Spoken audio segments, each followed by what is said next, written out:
नमस्कार साथियों, स्वागत है आप सभी का फिगरिंग आउट फाइनेंस चैनल में। दोस्तों फाइनली आईबीपीएस पीओ का नोटिफिकेशन आ चुका है। इस बार 6715 वैकेंसीज हैं और मेंस का पैटर्न में काफ़ी ज़्यादा चेंजेस हमें देखने को मिली है।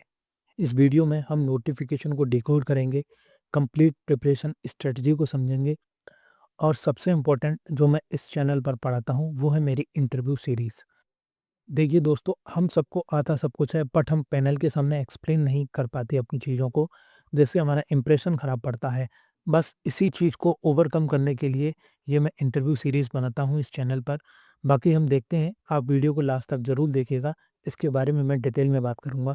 पहले नोटिफिकेशन को डिकोड करते हैं। तो चलिए शुरू करते हैं आज का वीडियो। दोस्तों जैसा मैंने बताया था कि 2 मेन चेंजेस हुए हैं। एक तो वैकेंसी काफ़ी इंक्रीज़ हुई है। लास्ट ईयर 5208 थी और इस साल 6715 थी। आउट ऑफ दिस इनमें से अभी 3 बैंक ने वैकेंसी को रिपोर्ट नहीं किया है। दोस्तों अब मेंस के बारे में बात करें तो मेंस का पेपर चुपके से अपनी वेटेज शिफ्ट कर चुका है और ये अब एग्जैक्टली उसी प्रिपरेशन को रिवॉर्ड करता है जैसे ज़्यादा लोग लास्ट मोमेंट तक इग्नोर करते हैं और तब तक बहुत देर हो चुकी होती है। इस वीडियो के एंड तक आपको 3 चीज़ें क्लियर हो जाएंगी। नंबर्स क्या हैं, क्या चेंज हुआ है और हर सेक्शन को मैक्सिमम मार्क्स के लिए एग्जैक्टली कैसे प्रिपेयर करना है। तो वीडियो को एंड तक ज़रूर देखिएगा क्योंकि असली स्ट्रेटजी आगे आने वाली है। तो अब सीधे ऑफिशियल डिटेल पे आते हैं। ये नोटिफिकेशन है आपका, यानी 16th एडिशन है और ये रिक्रूटमेंट हो रही है 2027-28 फाइनेंशियल ईयर की वैकेंसीज़ के लिए। अब दोस्तों 4 चीज़ें आप ध्यान से सुनिए, ये आपकी एलिजिबिलिटी और प्लानिंग के लिए सबसे ज़रूरी है। सबसे पहला एलिजिबिलिटी, आप किसी भी डिसिप्लिन से ग्रेजुएट होने चाहिए। साइंस, इंजीनियरिंग, कॉमर्स, आर्ट्स कोई भी बैकग्राउंड चलेगा और एज होनी चाहिए 20 से 30 ईयर तक के बीच में एज ऑन 1 जुलाई 2026।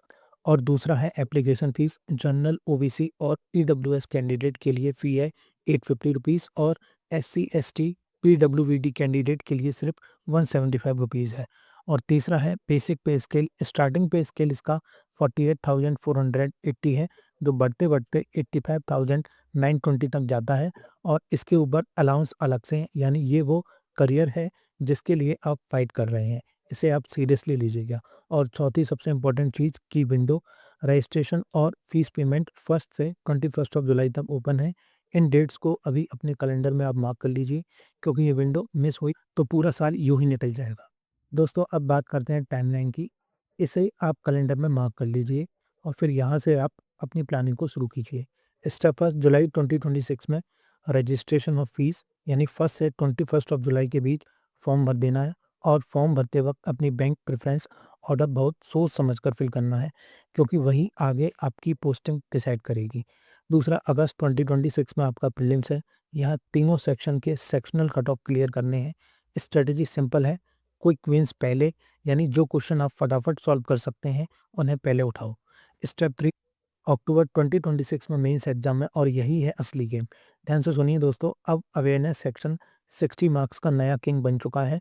इसे अपना आप एंकर बनाइए क्योंकि यही सेक्शन आपका रैंक बनाएगा। और दोस्तों चौथा है नवंबर-दिसंबर टेस्ट और इंटरव्यू। दोस्तों जैसा कि हमें बताया, इसमें कोई ग्रुप डिस्कशन नहीं होता, सिर्फ एक पर्सनल इंटरव्यू होगा। तो आप अपनी कम्युनिकेशन और बैंकिंग अवेयरनेस पर ज़्यादा फोकस कीजिए। और लास्ट में जनवरी 2027 प्रोविजनल अलॉटमेंट, यानी फाइनल मेरिट बनेगी 80:20 की रेशियो में, यानी 80% आपका मेंस होगा और 20% आपका इंटरव्यू के मार्क्स ऐड किए जाएंगे। यानी नोटिफिकेशन से अलॉटमेंट तक सिर्फ 6 महीने लगते हैं इस प्रोसेस को कंप्लीट होने में। तो दोस्तों जैसा कि मैंने बताया था, 6715 वैकेंसी हैं। 5208 पिछली बार थी और अभी भी 3 बैंक ने वैकेंसी रिपोर्ट नहीं की है, तो उम्मीद है वैकेंसी बढ़ेंगी। इसके अलावा दोस्तों आप देख सकते हैं, वैकेंसी मैंने बैंक वाइज़ लिख दी हैं, तो जैसा आपका प्रेफ़रेंस का मन करे या आप कोई स्पेसिफ़िक प्रेफ़रेंस डालना चाहते हैं तो आप डाल सकते हैं। बट मुझे लगता है आप वैकेंसी वाइज़ ही प्रेफ़रेंस को भरिए, जिस हिसाब से वैकेंसीज़ उसमें दी गई हैं। ये दोस्तों मैंने ब्रेकडाउन किया हुआ है कि किस कैटेगरी में कितनी वैकेंसीज़ हैं, ये आप देख सकते हैं। दोस्तों अब आते हैं उस बात पे जिसका मैंने शुरू में ज़िक्र किया था, क्या चेंज हुआ है? इसे एक लाइन में समझिए आप। प्रीलिम्स सेम है, मेंस मूव हो गया है। पहले हम बात करते हैं प्रीलिम्स की। यहाँ अच्छी खबर ये है, कुछ भी दोबारा सीखने की ज़रूरत नहीं है। रीज़निंग अभी भी सबसे हेवी है, पूरे 40 मार्क्स का, और तीनों सेक्शन में सेक्शनल कट ऑफ अभी भी वही का वही है। तो प्रीलिम्स की तैयारी में कोई कन्फ्यूज़न नहीं होना चाहिए। जैसे चल रहे हैं आप वैसे ही चलते रहिए। अब आते हैं असली बात मेंस में। यहाँ 3 बड़े चेंजेज़ हुए हैं, आप ध्यान से सुनिएगा। सबसे पहला जनरल एंड बैंकिंग अवेयरनेस अब 40 से बढ़कर 60 मार्क्स का हो गया है, ऊपर गया है, ये आपका सबसे बड़ा स्कोरिंग सेक्शन है। दूसरा इंग्लिश 40 से घटकर सिर्फ 20 मार्क्स का रह गया है और तीसरा रीज़निंग को थोड़ा ट्रिम कर दिया गया है और उसका नाम भी चेंज हुआ है।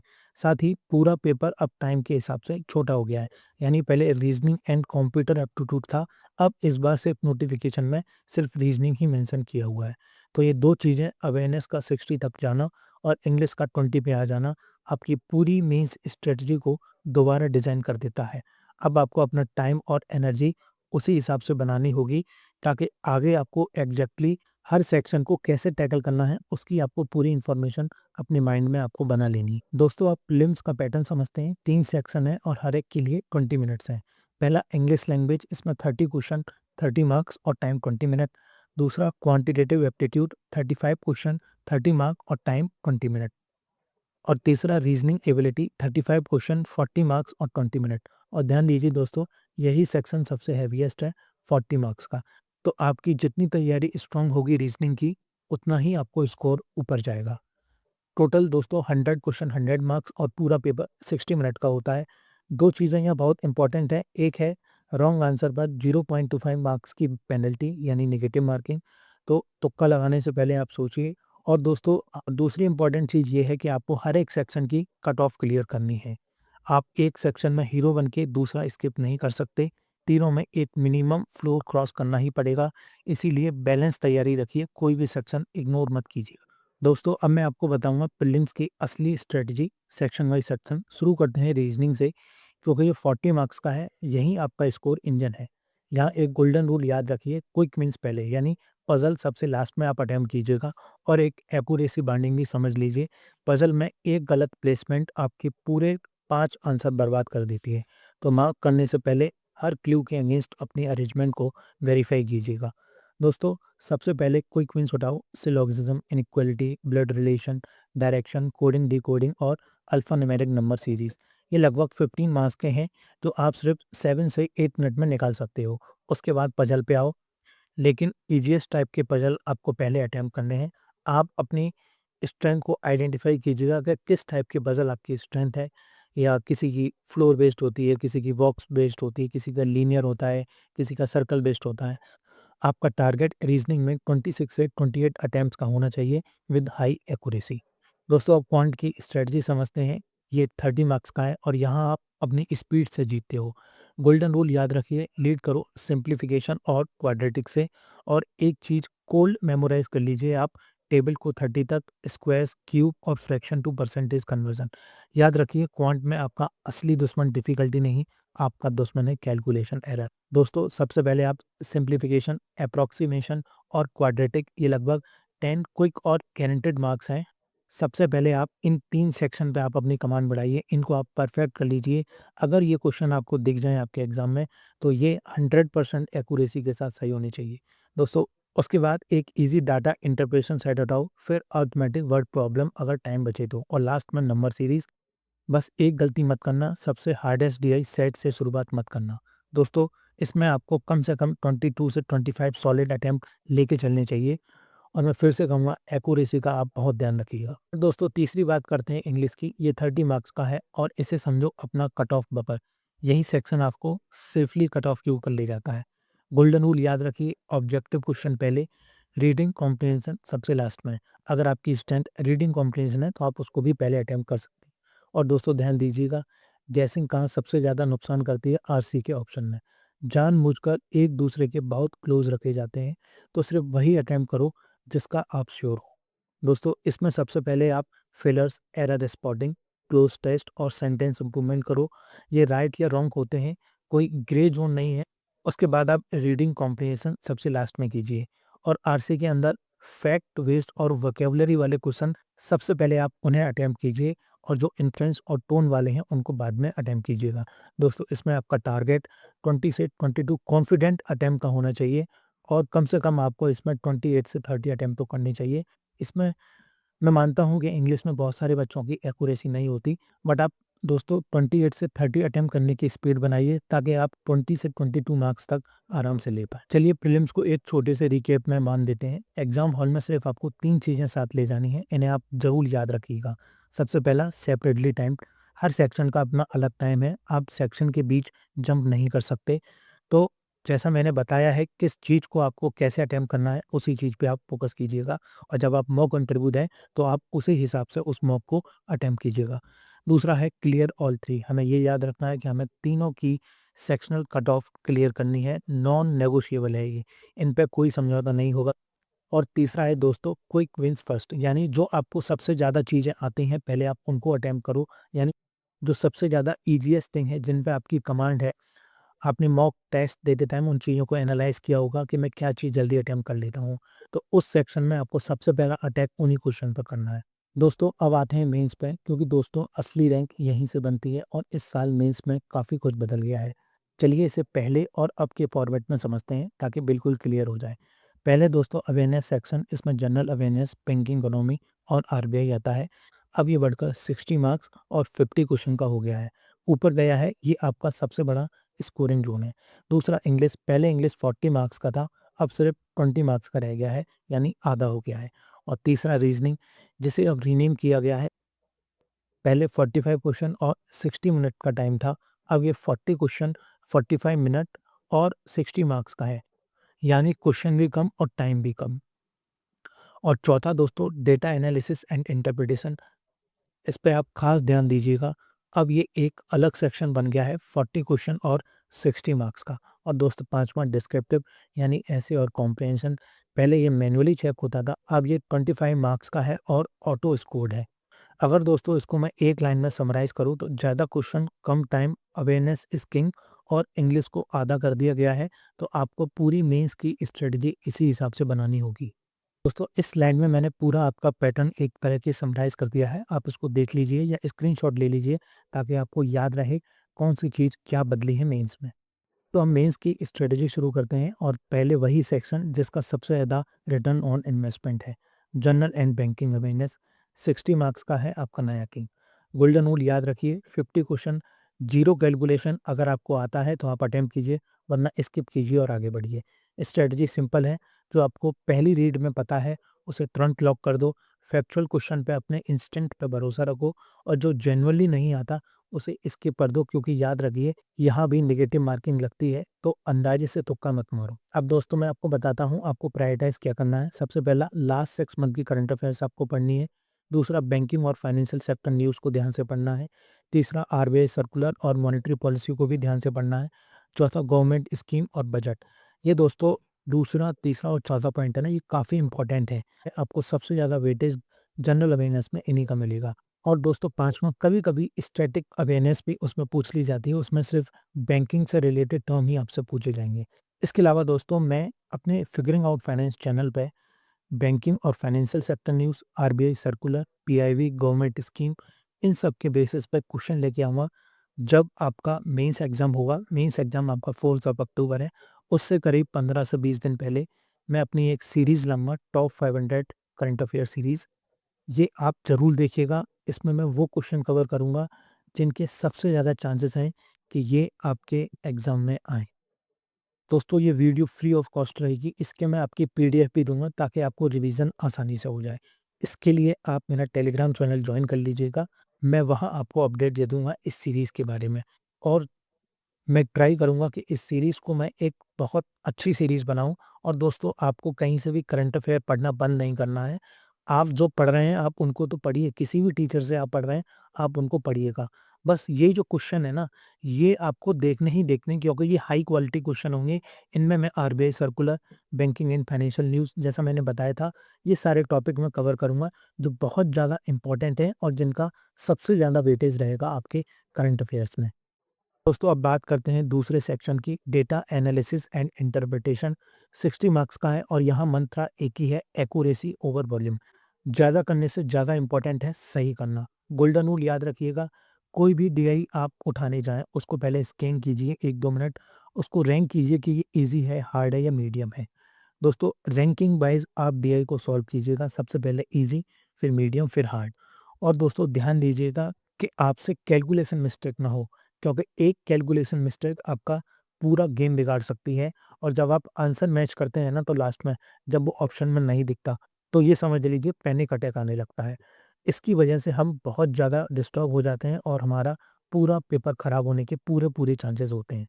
दोस्तों, एक इम्पॉर्टेंट पॉइंट जो मुझे लगता है, आप कैसलेट डीए को स्किप मत करो। ये टेक्स्ट हेवी सेट देखने में डरा देते हैं, लेकिन अक्सर जितने मुश्किल लगते हैं ना, उतने होते नहीं हैं। इनमें अक्सर आसान मार्क्स छुपे होते हैं। इसलिए आप कैसलेट डीआई की एक स्पेशल प्रिपरेशन कीजिए। आप कम से कम एग्ज़ाम से पहले 10, 15 या 20 कैसलेट डीआई कीजिए, ताकि जब आप मेंस एग्ज़ाम में डीआई को पढ़ें, तो आपको पता चल जाए कि ये ईज़ी है या हार्ड है।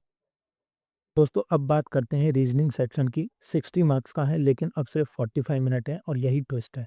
गोल्डन रूल इसमें भी आप याद रखिए, सेम मार्क्स लेस टाइम, मतलब मार्क्स उतने ही हैं लेकिन टाइम कम हो गया है, तो यहाँ स्पीड भी सब कुछ है। और दोस्तों, यहाँ वही रूल लगेगा जो प्रीलिम्स में था, यानी ऑर्डर ऑफ अटैक हमें कैसे करना है। सबसे पहले जो हमें क्वेश्चन अटेम्प्ट करने हैं वो डाटा सफिशिएंसी, सिलोगिज्म, इनइक्वालिटी और कोडिंग।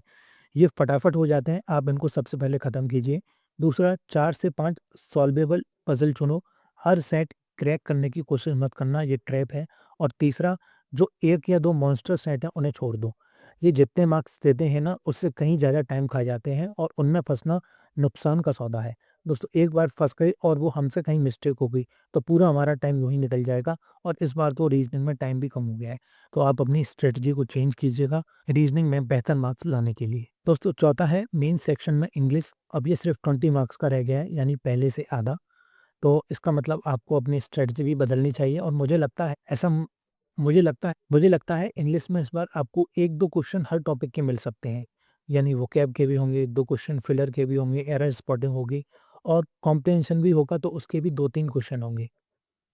इससे ये आपका स्किल सेट चेक करना चाह रहे हैं, ताकि आप कितनी जल्दी क्या चीज़ अटेम्प्ट कर सकते हैं। ये ऐसा मेरा मानना है, बट आप इस चीज़ की प्रैक्टिस कीजिएगा। आप सेक्शनल टेस्ट दे सकते हैं, जो हार्ड लेवल के होते हैं, तो उससे आपको थोड़ा पता चल जाएगा कि आप इंग्लिश में कितनी जल्दी आपका माइंड स्विच करता है छोटी-छोटी चीज़ों पर। जैसे अभी आपने वोकैब अटेम्प्ट किया, फिर फिलर, फिर एरर स्पॉटिंग, फिर तुरंत कॉम्प्रिहेंशन। तो इस चीज़ से हमारे माइंड कितना जल्दी रन करता है, वो आपको देखने को मिलेगा। आप इस चीज़ की प्रैक्टिस ज़रूर कीजिएगा एक बार। अब दोस्तों, आते हैं आखिरी हिस्से पर, जो है डिस्क्रिप्टिव पेपर। 25 मार्क्स का है और इस साल ये मशीन स्कोर्ड है, यानी इसे एक इंसान नहीं, एक सिस्टम चेक करेगा। तो आपको उस हिसाब से लिखना होगा। सबसे पहले समझो मशीन रिवॉर्ड क्या करती है। स्ट्रक्चर, क्लीन ग्रामर और सही कीवर्ड। इन 3 चीज़ों पे मशीन के मार्क्स टिकते हैं, तो फैंसी लिखने से ज़्यादा क्लियर और स्ट्रक्चर लिखना इम्पोर्टेंट है। प्रैक्टिस का फॉर्मूला रखिए 2+1। हर हफ्ते 2 ऐसे और 1 कॉम्प्रिहेंशन लिखने की प्रैक्टिस करो। रेगुलर प्रैक्टिस ही यहाँ आपकी गेम बनाती है। ऐसे के लिए एक क्लियर इंट्रो, बॉडी और कंक्लूजन, यानी हमें 200 वर्ड का ऐसे मिनिमम वहाँ लिखना होता है। और दोस्तों, थीम याद रखो, आपकी नोटिफिकेशन में मेंशन है इकोनॉमिक और सोशल इश्यूज, बैंकिंग और टेक्नोलॉजी ट्रेंड, करंट इवेंट्स। इन टॉपिक में से आपसे ऐसे पूछा जा सकता है। और दोस्तों, कॉम्प्रिहेंशन के लिए पहले क्वेश्चन पढ़ो, फिर पैसेज और फिर आंसर कंसाइज रखो। अपने शब्दों में सीधे और टू द पॉइंट आंसर को रखो वहाँ पे। दोस्तों, ये ऑटोमेशन चेक वाली बात आपके डिटेल नोटिफिकेशन में लिखी हुई है, इसलिए मैं यहाँ बता रहा हूँ। इस बार आईबीपीएस ने मेंशन किया है कि ये ऑटोमेटेड चेक होंगे, तो हमें स्ट्रक्चर का खास ध्यान रखना है कि हमें स्ट्रक्चर वहाँ सही लिखना है और हमें ग्रामेटिकल मिस्टेक नहीं करनी है। अगर हम ग्रामेटिकल मिस्टेक करेंगे, तो ऑटोमेटेड सिस्टम उस ग्रामेटिकल मिस्टेक को पकड़ लेगा, स्पेलिंग मिस्टेक को भी पकड़ लेगा और आपके मार्क्स वहाँ काफ़ी ज़्यादा डाउन हो सकते हैं। तो आप इसको हल्के में मत लीजिएगा। आप इनकी प्रैक्टिस ज़रूर कीजिएगा जब आपका मेंस एग्ज़ाम आने वाला हो। जैसा कि मैंने बताया था दोस्तों, मेंस पेपर के बारे में, ये आपका एंकर है, एक्यूरेसी यहाँ जीतेगी और आपको हर सेक्शन के लिए सेपरेटली टाइम मिलेगा। तो इसकी आप प्रैक्टिस कीजिएगा मॉक के थ्रू, कि आप कितना अटेम्प्ट कर पाते हैं और कैसे आप क्वेश्चन को सेलेक्ट करते हैं जब आप मेंस का मॉक टेस्ट दे रहे होते हैं।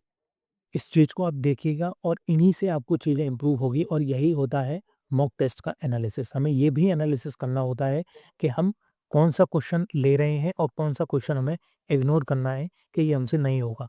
दोस्तों, ये बात हकीकत है कि मेंस में जो पेपर सेट होता है, उसमें से बहुत सारे क्वेश्चन हमें नहीं छूने होते हैं, क्योंकि वो सिर्फ़ टाइम कंज्यूमिंग होते हैं। हो सकता है जब हम आराम से बैठें तो उनको घंटे भर में या 2 घंटे में उनको निकाल लें, लेकिन इन अ वेरी स्पेसिफिक टाइम उनको निकालना बहुत मुश्किल होता है, तो इसलिए उनको स्किप करना सबसे बड़ा चैलेंजेस है और ये हमें अपने माइंड को ट्रेन करना होगा कि ये क्वेश्चन अब हमें स्किप करना है, दिल पे नहीं लेना है, वरना आगे नोटिफ़िकेशन आते रहेंगे और आप एग्ज़ाम देते रहेंगे। दोस्तों, अब बात करते हैं मॉक टेस्ट की और ये नंबर डिपेंड करते हैं कि आप कहाँ से शुरू कर रहे हो। 2 तरह के एस्पिरेंट होते हैं, दोनों के लिए अलग-अलग प्लान है। पहला फ्रेशर, अगर आप नए हो तो आपको मसल बिल्ड करनी है, मतलब वॉल्यूम और एनालिसिस दोनों। अगर आपका टारगेट रहेगा 30 से 40 फुल प्रीलिम्स मॉक, 60 से ज़्यादा सेक्शनल टेस्ट और 50 से 20 फुल मेंस मॉक। शुरुआत में जितना ज़्यादा एक्सपोज़र लोगे, उतना कॉन्फिडेंस बनेगा। और दूसरे आते हैं एक्सपीरियंस लोग। अगर आप पहले अटेम्प्ट दे चुके हैं, तो आपको ज़्यादा मॉक्स की ज़रूरत नहीं, आपको चाहिए डीपर मॉक्स। यानी आपका टारगेट होना चाहिए 20 से 25 प्रीलिम्स मॉक और 12 से 15 मेंस मॉक। लेकिन हर एक का रूथलेस एनालिसिस, बिना किसी रहमत के। हमें अपनी गलती को आइडेंटिफ़ाई करना है कि हमारा सिलेक्शन क्यों नहीं हुआ। ये चीज़ें हमें सिर्फ़ मॉक टेस्ट एनालिसिस से ही पता चलेंगी। और अब दोस्तों ध्यान से सुनिए, क्योंकि यही सबसे इम्पोर्टेंट बात है, एक मॉक देने में जितना टाइम लगाओ, उसका रिव्यू करने में उसका दुगना टाइम लगाओ। हर गलत आंसर क्यों गलत हुआ, ये समझना, यही वो जगह है जहाँ असली सिलेक्शन होती है। मॉक देना आसान है, मॉक से सीखना वहीं आपको सिलेक्शन करवाता है। दोस्तों, मेरी आपसे रिक्वेस्ट ये है, अगर आपने अपने बेसिक्स क्वांट और रीजनिंग के कर लिए हैं कंप्लीट, तो आप सीधा मॉक पे जंप कीजिएगा। प्रीलिम्स के लिए स्पेशली आप प्रीलिम्स की वीडियो देखना बंद कर दीजिएगा। आप मेंस पे ज़्यादा फोकस कीजिएगा। आप मेंस की वीडियोस ज़रूर देखिएगा कि कैसे जो टीचर है वो मेंस में डीआई को सॉल्व करते हैं, कैसे रीजनिंग में पजल को सॉल्व करते हैं, कैसे हम क्वेश्चन को अप्रोच करते हैं जब क्वेश्चन हमारे सामने आता है।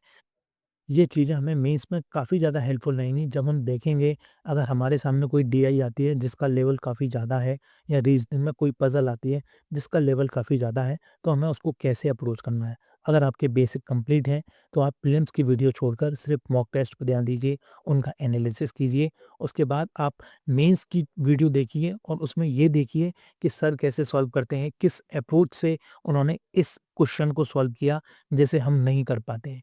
और दोस्तों, मेरा ऐसा मानना है, आप जो भी यूट्यूब पे या कहीं भी वीडियो देखते हैं, आप उसका रिवीजन ज़रूर कीजिएगा। यानी आप उन क्वेश्चन को फिर से सॉल्व करके देखिए कि आपको कितना टाइम लग रहा है।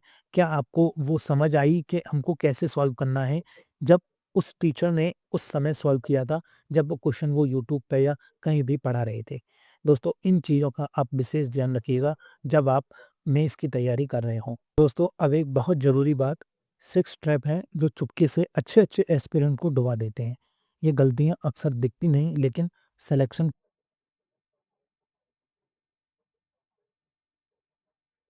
नहीं होने देती। एक-एक करके समझते हैं और साथ में सॉल्यूशन भी। दोस्तों, पहली गलती, एक सेक्शन में हीरो बनना। एक सेक्शन में हमें फुल मार्क्स लाना, लेकिन दूसरे का कट ऑफ मिस कर देना। सॉल्यूशन, पहले तीनों कट ऑफ को क्लियर करो, फिर हीरो बनो। दूसरी सबसे इम्पोर्टेंट चीज़, सबसे हार्डेस्ट सेट से शुरुआत करना। क्वांट का टफ डीआई से या रीजनिंग को बड़े पजल से ओपन करना। इसका सॉल्यूशन है, पहले क्विक विन बैंक करो, जैसे सिलोजिज्म, इनइक्वालिटीज़ और जो क्वेश्चन जो पजल के अलावा हैं उस सेट में वो। और चौथा है दोस्तों, इंग्लिश में ओवर इन्वेस्ट करना। अब दोस्तों, 20 मार्क्स का ये सेक्शन है, ट्रिकी क्वेश्चन के पीछे भागना ये मत कीजिएगा। सॉल्यूशन इसका है, कट ऑफ को सिक्योर करो और आगे बढ़ो। पाँचवा है रेकलेस गेसिंग, क्लोज़ ऑप्शन पे बेट लगाना, जबकि हर गलत आंसर -0.25 है। इसका सॉल्यूशन ये है, सिर्फ वही अटेम्प्ट करो जिसका आप श्योर हो। और दोस्तों, छठवीं सबसे इम्पोर्टेंट चीज़ है, मॉक देते जाना, कभी रिव्यू ना करना।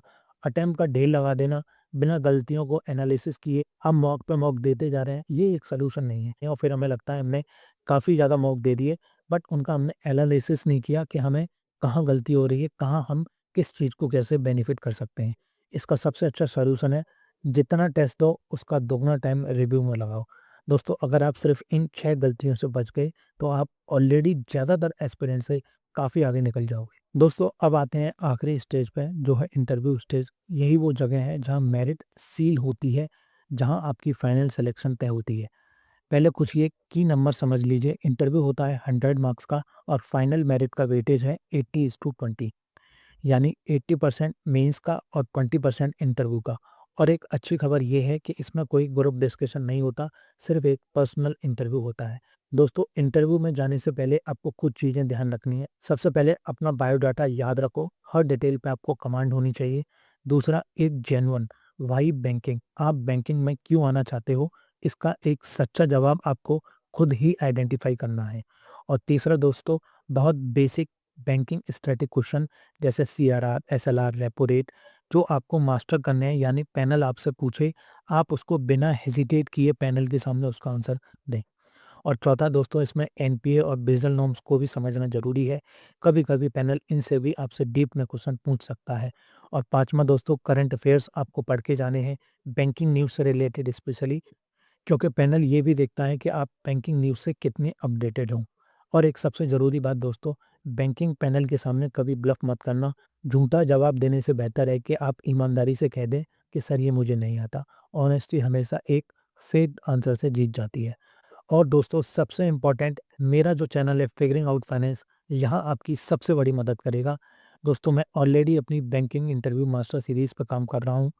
इसको मैं जल्द ही लॉन्च करूँगा ताकि आप अभी से इसकी तैयारी कर पाएँ। जब आप ये सीरीज़ देखेंगे तो ये आपको मेंस में, और जब आपका सिलेक्शन हो जाएगा, जब आप ट्रेनिंग पे जाएँगे, ये वहाँ भी आपको हेल्प करेगी। मैंने इस हिसाब से इस इंटरव्यू सीरीज़ को डिज़ाइन किया है।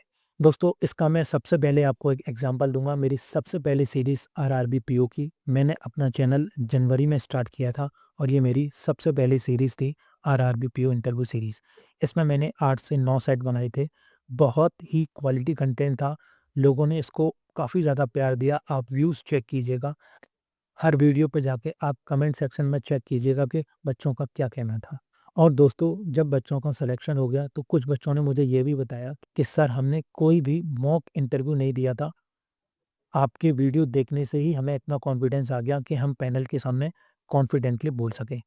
दोस्तों, इन वीडियो को आप रिपीटेडली सुनिएगा, क्योंकि सुनने से चीज़ें हमें याद रह जाती हैं और बहुत इम्पोर्टेंट है, जब आप चीज़ें सुनते हो तो आप वैसा ही बोलते हो पैनल के सामने।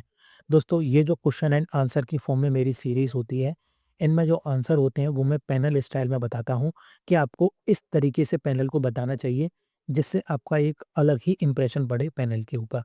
आप उन क्वेश्चन को अपने हिसाब से मॉडिफ़ाई भी कर सकते हैं। ऐसा नहीं है कि बिल्कुल कॉपी पेस्ट की तरह आपको पैनल के सामने वही बोलना है, ऐसा नहीं बोलना। मैं एक स्ट्रक्चर प्रोवाइड करता हूँ कि आपको इस तरीके से पैनल के सामने बोलना चाहिए। मेरी आपसे एक यही रिक्वेस्ट है, जब भी मेरी सीरीज़ लॉन्च हो, इस बार मैं पीडीएफ दे रहा हूँ। मैं पिछली बार पीडीएफ नहीं देता था। और पीडीएफ भी मैं इस हिसाब से डिज़ाइन करूँगा कि उसमें क्वेश्चन आंसर होंगे और मैं उसमें स्पेशल पॉइंट मेंशन करूँगा जो आपको याद रखने हैं जब पैनल आपसे उस क्वेश्चन के बारे में पूछेगा। अगर आपको वो पॉइंट याद होंगे तो आप आंसर को आसानी से फ्रेम कर पाएँगे। दोस्तों, ये मेरी banking interview master series free होने वाली है पूरे यूट्यूब पर। आप इसको ज़रूर देखिएगा, चैनल को सब्सक्राइब करके रखिएगा। जब भी आपका मेंस खत्म होगा उसके बाद से आप इसमें लग जाइएगा। काफ़ी इम्पोर्टेंट सीरीज़ होने वाली है। इसके अलावा दोस्तों, अगर आप किसी और इंटरव्यू की तैयारी कर रहे हैं, मेरी ऑलरेडी काफ़ी इंटरव्यू सीरीज़ चल रही हैं, तो आप उनको देखिएगा, समझिएगा। अगर आपको अच्छा लगता है, तो भी आप चैनल को सब्सक्राइब कीजिएगा। और दोस्तों, मेरी आपसे एक रिक्वेस्ट ये है कि आप आरआरबी पीओ जो मेरी पुरानी सीरीज़ है, उसकी आप 1-2 वीडियोज़ देखिएगा और आप बताइएगा कि आपको ये वीडियोज़ कैसी लगी। मैं उसी हिसाब से इनको डिज़ाइन करूँगा। अब मैं आपको दिखाता हूँ कि मैं अपनी बैंकिंग इंटरव्यू मास्टर सीरीज़ में कौन-कौन से पार्ट्स कवर करने वाला हूँ। तो दोस्तों, ये है इसका पहला व्यू। इसमें 3 लेयर में मैंने इनको डिवाइड किया हुआ है, लेयर ए, लेयर बी और लेयर सी। पहले दोस्तों मैं क्या करता था कि मैं एक एग्ज़ाम स्पेसिफिक सीरीज़ बनाता था। यानी जैसे आरआरबी पीओ है तो उसमें आरआरबी पीओ की सारी चीज़ें। उसमें ये प्रॉब्लम थी कि मुझे बैंकिंग के जो क्वेश्चन है ना वो हर सीरीज़ में कवर करने होते थे। तो ये मास्टर सीरीज़ है, इसलिए फिर ये मैंने मास्टर सीरीज़ सोची। तो इसमें जो बैंकिंग के टर्म्स हैं, यानी इसमें मैंने ज़्यादातर स्टैटिक बैंकिंग अवेयरनेस कवर की है, जो पैनल आपसे पूछता ही पूछता है आपके इंटरव्यू में। लेयर ए में 20 सेट हैं, ये सेट आप देख सकते हैं आपके सामने लिखे हुए हैं और इन सेट से क्वेश्चन आपसे पूछे ही जाएँगे। हर सेट में लगभग 12 से 13 क्वेश्चन हैं। क्वेश्चन एंड आंसर की फॉर्म में ये वीडियो होने वाली है। बहुत इम्पोर्टेंट वीडियो और बहुत ही ज़्यादा क्वालिटी कंटेंट मैं देने वाला हूँ इस बार इंटरव्यू के लिए। और दोस्तों, ये लेयर बी और सी है। इसमें मैंने लेयर बी में मैंने उन कैंडिडेट का ध्यान रखा है जो ऑलरेडी अभी बैंक में है या ऑफिस असिस्टेंट में है और वो ऑफिसर लेवल की तैयारी कर रहे हैं। आप ये 8 सेट को रट लीजिएगा। इनके अलावा पैनल आपसे कोई और क्वेश्चन पूछ ही नहीं सकता। और दोस्तों, लेयर सी एजुकेशनल बैकग्राउंड, मुझे 6-7 महीने हो गए अपनी इस इंटरव्यू सीरीज़ को रन करते हुए। काफ़ी बच्चे मुझे मैसेज करते हैं, सर मेरा बैकग्राउंड ये है, इससे रिलेटेड मुझसे क्या क्वेश्चन पूछे जा सकते हैं। तो मैंने इसकी एक सीरीज़ ही बना दी, एक लेयर ही क्रिएट कर दी है, लेयर सी।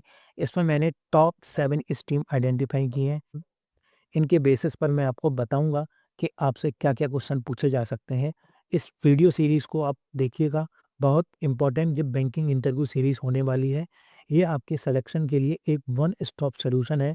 अगर आपने इसको देख लिया, तो मुझे लगता है आपके सिलेक्शन के चांस काफ़ी अच्छे हो जाएँगे, अगर आप पैनल के सामने एक फ्लुएंट आंसर दे पाएँगे।